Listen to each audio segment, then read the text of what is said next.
Jatend piny Kenya William Ruto oketo koke winjruok mondo piny China obi oket mwandu pachoka kaka yor nyayo osiep kod ohala.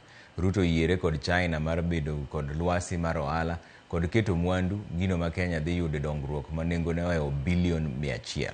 Walter Nyambaga nigi lero.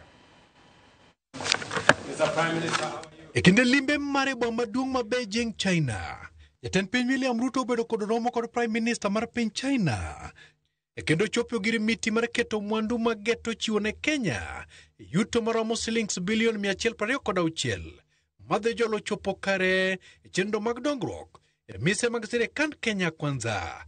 Kutende kod oboke maramogi TV choyo wang'e omenda maromo silings bilion 126 ne ong'ige kidienje mag dongruok mopogore opogore kaka maromo silings bilion 41.4 otengi ne thedho mwandu, to maromo silings bilion 55.6 otengi ne pur kod pith. Bende botheth mar mwandu momedie bilion 19.4 mibiro chwal ne kambi mar China Huoyi, to maromo silings bilion 12.9 ibiro dhi ne kambi mar Rongtai Steel Company.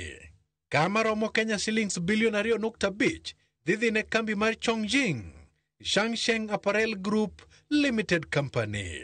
To maromo silings bilion 6.4 ibiro mi kambi mar Kenya miluongo ni Kenya Smart Transportation Industry manie riwruok kod kambi mar Jiubao Electronic Technology Limited Company. Ka kembegi duto biro tiyo kod omenda no yore mag dongruok mag Kenya. E kembegi osebedo katiyo pachoka kopogore kod mano mar Jiubao Electronic Technology machopo e thur ketelo mokwongo. Extend my deep appreciation for your kind consideration as I undertake this first ever state visit. E weche mag pur, e Kenya yuto makare, e kendo pesa maromo silings bilion 3.8 ochwal ne kambi mar jaket mwandu mar nyolruok mag jamni Chadong Jalejia Agricultural and Animal Husbandry Technology Limited Company. Kambino oyudo maromo eka 100 e kaunti ma Kajiado, kama gidhi chake pith mag gwen maromo 500 kendo irieko ni ma dhi chuogo tije ne rowere maromo 500. E kambi mar Zonken Group ochwal ne maromo silings bilion 51.8 madhi puro gaka e kaunti ma Baringo, e kendo gaka go inyalo usne pinje ma oko. Bende gibiro tiyo kod eka 72 e pur mag olembe mane kaunti nogo ma Baringo.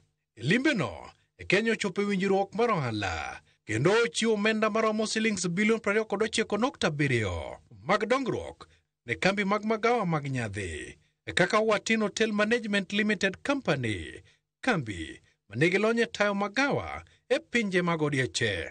Mae limbe jatend piny William Ruto e tielo mar ariyo nyaka ne okaw telo e higa mar 2022. Makes you the first African leader to visit China after that summit in Beijing. Walter Nyambaga, Ramogi TV. Pod en achiedh nade ne ji maromo 50 ma oramo ni nyaka gidag mana e kanisa mar Melkio St. Joseph Missions of Messiah mani Rongo, kata obedo ni obila ne olore bang' tho mar ji 2 e kanisano. Jolemo go ne dwaro ni